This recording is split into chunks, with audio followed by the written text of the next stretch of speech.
बिस्मिल्लाहिर्रहमानिर्रहीम। अस्सलामुअलैकुम। Muzammil voice official में खुशामदीद। मुझे कभी भी कोयटा शहर अच्छा न लगा। 3 पहाड़ों के दरमियान प्याला नुमा वादी में बसा है।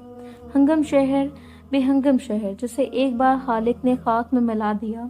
अजान फजर से बहुत पहले, जबकि सभी सो रहे थे, शहर की ईंट से ईंट बजा दी। तबाह शहरों की मानद इसे इबरत कथा बनाए रखने के बजाय अंग्रेजों ने दोबारा ये शहर बसा दिया।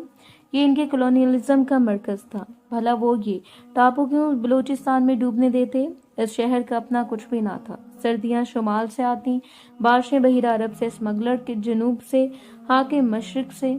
मुझे कोरियर कंपनी में मैनेजर की असामी मिल गई। शहर के गुंजान इलाके में वाक़ 3 मंजिला इमारत की तीसरी मंजिल पर एक माकूल सा फ्लैट मिल किराए पर ले लिया। प्लाजा का मैनेजर हंसमुख इंसान था। इसका कभी सा बेटा मैट्रिक में तसलसल से फेल हो रहा था। इसे बिला मुआवजा ट्यूशन पढ़ाने लगा। मैनेजर बहुत से मेहरबान हो गया। रात का खाना बाकायदगी से भिजवाने लगा। चंद ही माह बाद जब इसके बेटे असद ने दाखिला टेस्ट पास किया तो मैनेजर खुशी से मगलूब हो गया। इसे माहाना किराया माफ कर दिया। सुबह का नाश्ता भी भिजवाने लगा। दोपहर का खाना कोरियर कंपनी के जानिब से मिला करता। मोटरसाइकिल भी कंपनी नहीं लेती। फ्लैट के लिए एक साथ पर टेलीविजन, फ्रिज और माइक्रोवेव ओवन भी हासिल कर लिया। इन चीजों की मौजूदगी में बीवी की जरूरत नहीं रहती। मैनेजर प्लाजा लाल बख्श चूंकि मेरा एहतराम करता, पूरा प्लाजा ही दोस्ताना अंदाज में पेश आया करता। हत्ता के बाहर थड़ों पर बैठे नजूमी रुमाल सब्जी के ठेले वाले भी मेरी इज्जत करने लगे। लाल बख्श शहीम इंसान था। कोई किराएदार 1-2 माह किराया अदा ना करता तो इसे बाहर फेंकवा देता, सामान जब्त कर लिया करता। मेरी जिंदगी तो सुकून से गुजर रही थी। अलबत्ता शहर में एक तवील शब बारात मनाई जा रही थी। रावण जिंदा था, मगर दिवाली का जश्न अरूज पर था। सरे शाम धमाके होने लगते, इंसानों के छितरे उड़ा दिया जाते, पटाखे चलते, फुलझड़ियां बाहर दिखाती। मैं करवट बदल कर सो जाया करता था। मेरी तरक्की होने वाली थी। लोग मरते हैं तो मैं क्या करूं? काशी कब्रिस्तान सदियों से इंसानों को निगल रहा है। मेरा मकसद हयात एक आरामदेह जिंदगी गुजारना था। मैं अपनी जुबान बंद ही रखता था। छोटी सी जुबान एक तवील जिंदगी के इम्कानात खत्म कर देती है। जुबान इतनी खतरनाक है कि जाने चेहरों पर क्यों है, पैरों में भी तो हो सकती है। बूट में दाबे रहते। इन्हीं दिनों मेरा दोस्त अयूब मेरे गांव से चला आया। वह नौकरी का मतलाशी था। मुझे बहुत खुशी हुई। मुंशी लाल खान से भी मिलवाया।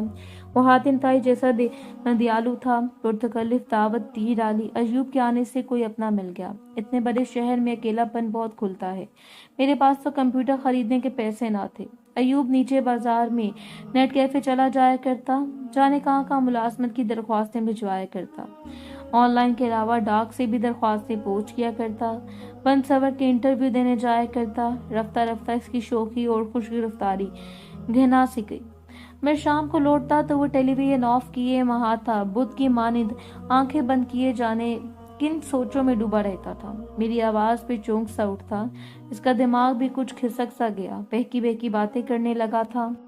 अयूब यार कुछ बोलो, अपनी जुबान बोल के दिल खुश होता है। जुबान। वो हड़बड़ा कर मुराकबे से उठ बैठा। इब्तिदा में कलाम था, कलाम खुदा के साथ खुदा का कलाम था। ये क्या तकरीर शुरू कर दी? मैंने दोस्ताना एहतजाज किया। अयूब ने डपट दिया, खामोशी बेअदब। ये किताब मुकद्दस के अल्फाज हैं, लफ्ज हमें खुदा ने दिए हैं। मैं हंस दिया। सिर्फ लफ्ज दिए हैं, रोटी क्यों नहीं दी? भूखे मारे लोग मर जाते हैं जबकि गूंगे जिंदा रहते हैं। अयूब का लहजा तल्ख हो गया। मैं चाहता हूँ इंसान की जुबान ही न हो। राउंड ने यह बताया है कि बिन मानस नुमा इंसान की जुबान कब आ गई? ये लायानी चीज सी है जैसे मगरमच्छ लाखों बरस बाद भी सांप में मुनकलिब हो गया। हो सकता है किसी अंदरूनी अज़ू ने बाहर निकलकर जुबान की सूरत इख्तियार कर ली हो। और तुम झूठ कहते हो, भूख से इतने इंसान नहीं मरते जितनी अम्बाज जुबान के बाइस होती हैं। इतने में लाल बख्श चला आया। चलो खाना तैयार है। हम दोनों फौरन साथ हो लिए। खाने के बाद अयूब के दिल के भपूले फूट गए। बात शादी की चल निकली थी। मेरी शादी का पूछा, फिर अयूब से ये सवाल दोहराया। अयूब ये कनूदियत तारी थी उस पे, जिसे चाहता था। इसकी जुबान कुछ और थी। इन्होंने इनकार कर दिया। अब तो कभी ऐसा सोचा भी नहीं था। मुझे अयूब के बदले हुए रवैये से तशवीश होने लगी। कहीं इसकी इंतहा पसंदी कोई नया गुल ही ना खिला दे। अगली रात हस्बे मामूल शहर 4 धमाकों से गूंज उठा। अयूब हड़बड़ा कर उठ बैठा। धमाके हो रहे हैं, इंसान इंसानों को मार रहे हैं। मुख्तलिफ जुबानें बोलने वाले एक दूसरे के गले काट रहे हैं। दिल चाहता है इस शहर के तमाम इंसानों की जुबान काट डालूं। जुबानों की नफरत खत्म हो जाएगी, जुबान ही तो नफरत फैलाती है। मैंने बामुश्किल इसका गुस्सा ठंडा किया। फ्लैट में चूंकि जगह कम थी, मैं पलंग पर सोया करता और वो जमीन पर बिस्तर लगाकर। मुझे दिन भर काम करना होता, जबकि अयूब बिल्कुल बेकार रहता था। मुझे जुलाहट भी हुआ करती कि मेरा बाजू बनने की बजाय वो एक बोझ बनता जा रहा था। इसकी जली कटी बातें सुन सुनकर कान पक गए थे। संजीदगी से सोचा करता था कि इसे किस तरह चलता करूं। रफ्ता रफ्ता अयूब के चेहरे पर पसंदगी सी छाने लगी। इसके चेहरे पर नवंबर उतर आया था। एक जर्द सी बुझी बुझी धूप इसके चेहरे पर घटा किए रहती। अब वो ब्राहवी जुबान में गुफ्तगू से एहतराज करने लगा था। मेरी जुबान ही आड़े आती है, मेरी जुबान ही के सबब मुझे मुलाजमत नहीं दी जाती। जुबान जुबान जुबान। काश मेरी माँ गूंगी होती, मेरी कोई मादरी जुबान न होती। मैंने गुफ्तगू को मजाया रंग देना चाहा। माजूरों का कोटा 2% मुकर्रर है मुलाजमतों में। अगर तुम गूंगे होते तो कब के अफसर आला बन चुके होते। अयूब चौंक उठा। जुबान से छुटकारा पाया जा सकता है, मुझे तो ख्याल ही ना आया। पाकिस्तान का वजीर आजम गुलाम मोहम्मद मफलूज था, जुबान बंद थी। बड़ी कामयाबी से मुल्क चलाता रहा। वाह क्या बात है। वो बिस्तर लपेट कर छत पर सोने चला गया। कभी आसमान से तजलियात उतरा करती, अब तो अंधी गोलियां बरसती रहती। अयूब को बारहा मना किया, मगर वो सुनी अनसुनी करके छत पर सोने के लिए चला जाया करता। इसकी बातें सुन सुनकर जी हल्कान होने लगता। फिर मुझे मजीद अजियत देने के लिए छत पे सोने जाता। तबीयत औबसी हो जाती। दर्द दूर करने के लिए मैं मार धार की फिल्में लगाए रखता और फिर करवट बदल कर सोया करता। शब बारात के 3 धमाके हुए। मैं इस कदर आदी हो चुका था कि नींद चाट न होती। कुछ ही देर में दोबारा सो जाया करता। इतने में अयूब चला आया। मुझे झंझोड़ कर जगाना चाहा, हालांकि मैं पहले से जाग रहा था। इसकी आंखों में वहशत टपक रही थी। सुर्ख सुर्ख आंखों से मुझे घूरे जा रहा था।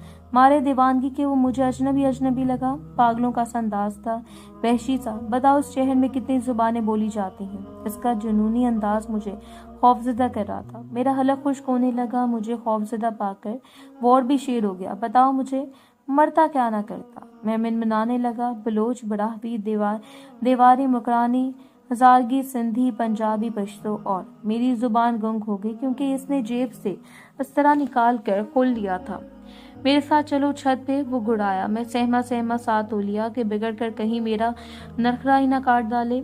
छत पे निस्बतन खनकी थी। लोड शेडिंग के बाइस शहर पे जुल्मतों का साया था। सायरा तनी हुई थी। हम बम धमाकों से खौफजदा शहरी घरों में दुबके हुए थे।